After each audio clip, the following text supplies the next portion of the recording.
Hello friends, इस video में हम मर्ज एंड सेंटर ऑप्शन को यूज़ करना सीखेंगे एमएस एक्सेल में। मर्ज एंड सेंटर ऑप्शन आपको होम मेन्यू बार में यहाँ पे मिल जाएगा। मर्ज एंड सेंटर ऑप्शन एक टेबल को सिस्टमैटिकली रिप्रेजेंट करने में मदद करता है। आप अच्छे से किसी भी डेटा का कैटेगरी बना सकते हैं और उसे एक अच्छे वे में प्रेजेंट कर सकते हैं। चलिए देखते हैं कि कैसे प्रेजेंट करते हैं और मर्ज एंड सेंटर को डिफरेंट केसेस में कैसे यूज़ करते हैं।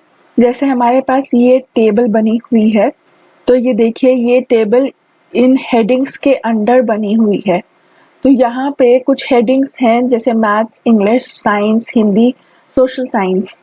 अब मैं चाहती हूँ इन हेडिंग्स को कैटेगराइज कर दिया जाए सब्जेक्ट के अंदर, ताकि ऊपर में एक सब्जेक्ट का हेडिंग बन जाए।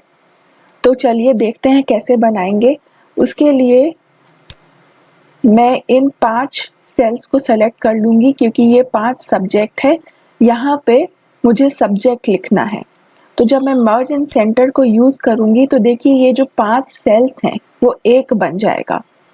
तो ये जो सेल्स हैं ये मर्ज हो जाते हैं। तो मर्ज का मतलब आपको पता चल रहा है इसके नाम से ही। उसके बाद जब मैं यहाँ पे सब्जेक्ट लिखूँगी तो ये सब्जेक्ट सेंटर में अलाइन होकर आएगा। जो ये टेक्स्ट है ये सेंटर में अलाइंड होगा, इसलिए इसका नाम सेंटर है। मर्ज किया सेल्स को और टेक्स्ट को अलाइन किया सेंटर में। अब मैं इस टेक्स्ट को बोल्ड भी कर सकती हूँ। अगर मुझे इस सेल को बॉर्डर देना है तो मैं एक आउटसाइड बॉर्डर क्रिएट कर सकती हूँ। तो एक तरह से सिस्टमैटिक वे में हमारा टेबल जो है वो दिखेगा। अब मैं इन हेडिंग्स को name, class, year of joining, total marks, date of birth, इन सब को सब्जेक्ट के इक्वल लाना चाहती हूँ। ये नहीं कि सब्जेक्ट ऊपर की तरफ दिखे और ये सारे हेडिंग्स जो मेन हेडिंग्स हैं ये नीचे की तरफ दिखें, क्योंकि हमारा फिर जो टेबल है वो बहुत ही अलाइंड वे में नहीं दिखेगा। तो मैं क्या करूँगी कि मैं नेम और उसके ऊपर वाले सेल को सेलेक्ट कर लूँगी, मर्ज एंड सेंटर पे जाऊँगी, क्लिक करूँगी तो ये देखिए 2 सेल्स जो हैं ये मर्ज हो जाएंगे। इसके अलाइनमेंट को मैं मिडिल कर दूंगी यहाँ से। वैसे ही सेम चीज़ इन दोनों को सेलेक्ट किया, मर्ज एंड सेंटर किया, अलाइनमेंट को मिडिल कर दिया।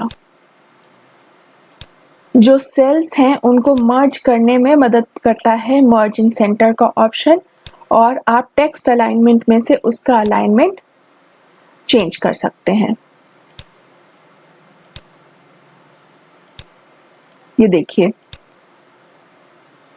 और टेक्स्ट अलाइनमेंट में से अलाइनमेंट चेंज कर दें। आप इसका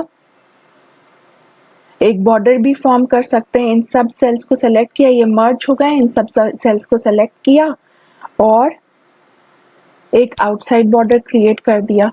तो देखिए हमारा जो डेटा है वो काफ़ी सिस्टमैटिक फॉर्म में अब दिखेगा। दोनों की प्लेसमेंट इक्वल हो गई है, सब्जेक्ट और बाकी के हेडिंग्स की, और ये सारे जो हेडिंग्स हैं एक कैटेगरी के अंदर आ गए हैं, सब्जेक्ट के अंदर।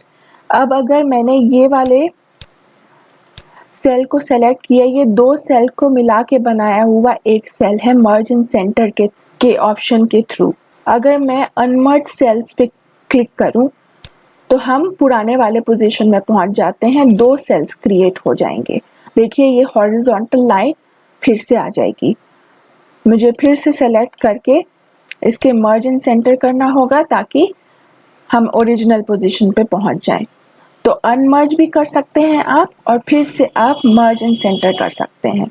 अब हम मर्ज एंड सेंटर ऑप्शन और मर्ज सेल्स के ऑप्शन में डिफरेंस जानेंगे। देखिए जब हमने मर्ज एंड सेंटर को ऑप्शन किया था तो सेल्स मर्ज हो गए थे और जो टेक्स्ट का अलाइनमेंट था वो सेंटर में से था। अगर मैं ये सेल और इस सेल को मर्ज करूं तो ये 2 सेल्स मर्ज हो जाएंगे, लेकिन इसमें जब मैं डेटा को ऐड करूंगी तो ये देखिए सेंटर की तरफ नहीं आएगा टेक्स्ट अलाइनमेंट। तो बस डिफरेंस ये है कि मर्ज एंड सेंटर में आपका टेक्स्ट अलाइनमेंट सेंटर से होता है और मर्ज सेल्स में जो टेक्स्ट का अलाइनमेंट है वो राइट साइड से होता है। बस यही एक डिफरेंस है। अगर अब मुझे इस टेबल के लिए हेडिंग बनानी है तो वो भी मैं कर सकती हूँ। मैं ये पूरा एरिया सेलेक्ट कर लूँगी, उसके बाद मर्ज एंड सेंटर पे क्लिक करूँगी तो ये देखिए सारे सेल्स मर्ज हो गए। अब इसमें जब मैं हेडिंग ऐड करूँगी तो मैं यहाँ पे लिख रही हूँ रिकॉर्ड 2021 और इसके फॉन्ट साइज को भी मैं इंक्रीज कर दूंगी। इसके लिए भी हम बॉर्डर क्रिएट कर सकते हैं। थिक बॉक्स बॉर्डर यूज कर रही हूँ। तो ये देखिए हमारा जो टेबल है वो कितना सिस्टमैटिक फॉर्म में दिख रहा है। तो आपने अभी तक जाना merge and centre, merge cells और अनमर्ज सेल्स ऑप्शन के बारे में। एक हमारा लास्ट ऑप्शन रह गया है मर्ज अक्रॉस ऑप्शन। ये देखिए कहाँ पे यूज होता है। मैं आपको मर्ज अक्रॉस का यूज समझा रही हूँ। अगर मैं एक डेटा ऐड करती हूँ, मार्क्स ऑब्टेन्ड इन एग्जामिनेशन, तो ये देखिए ये काफ़ी लंबा एक हेडिंग आ रहा है। इसे मैं बोल्ड भी कर देती हूँ। अब ये मैं एक डिफरेंट टेबल क्रिएट कर रही हूँ जो पुराने वाले टेबल से बहुत ही डिफरेंट होगा। तो लेकिन ये बहुत ही लंबा हेडिंग है।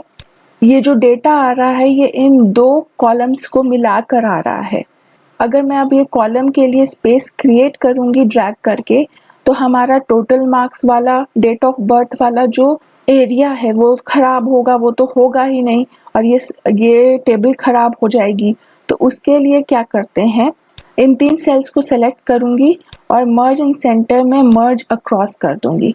तो देखिए ये एक टोटल सेल बन गया और मुझे कॉलम के लिए स्पेस भी नहीं क्रिएट करना पड़ा और ये जो टेबल है वो अनडिस्टर्ब्ड रह गया। अब मैं इस नीचे के एरिया में मर्ज अक्रॉस कर सकती हूँ। तो देखिए ये पूरा का पूरा जो हमें एंट्री करनी है डेटा की तो वो बहुत ही आसानी से हो सकती है। आपको कोई भी चेंजेस नहीं करने पड़ेंगे ऊपर वाली टेबल में।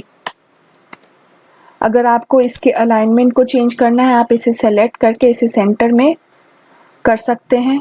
ऊपर वाले को भी आप सेंटर में ला सकते हैं। तो ये एक तरह का टेबल क्रिएट हो जाएगा। और मर्ज अक्रॉस बहुत ही मदद करता है अगर आपको डिफरेंट टेबल क्रिएट करना है और उसमें डेटा ऐड करना है और बाकी के टेबल्स को अनइफेक्टेड रख के।